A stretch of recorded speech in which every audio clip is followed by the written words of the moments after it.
এটা হচ্ছে pilot কাকুনো extra fine নিবের একটি পেন। আর আমরা দেখতে পাচ্ছি ভিতরে কলমটি আছে এবং এর সাথে একটি ক্যাপ দেওয়া আছে। আর আমরা বলে রাখা ভালো, এটা হচ্ছে পাইলটের এক্সট্রা ফাইন নিবের। তো আমরা যদি কলমটাকে খুলি ভিতরে এরকম থাকে। আর এই কলমের সাথে কোনো মানে এক্সট্রা ইঙ্ক কনভার্টার থাকে না।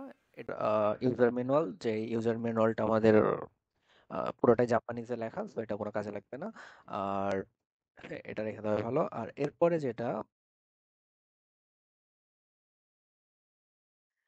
এই তো এটা হচ্ছে আমাদের IC50, যে কার্ট্রিজটাকে বলে IC50। এই কার্ট্রিজটা ইউজ করা হয়েছে এবং এই কার্ট্রিজ আমরা এখন কলমে ইনসার্ট করব এবং দেখবো এটার পারফরমেন্স কেমন। তো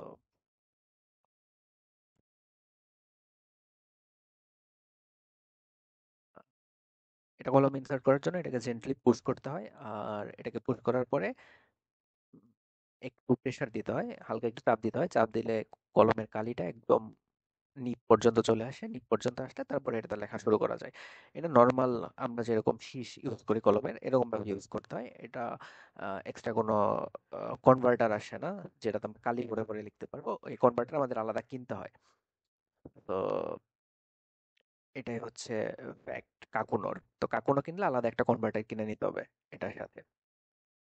আর ফার্স্টে এই একটা কার্ট্রিজ দেওয়া থাকবে। আমরা কার্ট্রিজ দিয়ে ইউজ করতে পারি বা কনভার্টার দিয়ে ইউজ করতে পারি। এই জিনিসগুলো আমরা পরবর্তীতে রিভিউ ভিডিওতে বলবো, ক্লিয়ার করবো রিভিউ ভিডিওতে। তো এই জিনিসটা নিয়ে হচ্ছে আমাদের পুরো একটা রিভিউ ভিডিও আসবে। তো আপনারা আমার সাথে থাকুন, দেখতে থাকুন আমার চ্যানেলের ভিডিও। আর কলম সম্পর্কে যদি জানতে চান তাহলে অবশ্যই আমার চ্যানেলকে সাবস্ক্রাইব করুন। আর চাইলে আপনি লাইক দিতে পারেন। আমরা কলমের ফুল রিভিউটা পরবর্তীতে করব।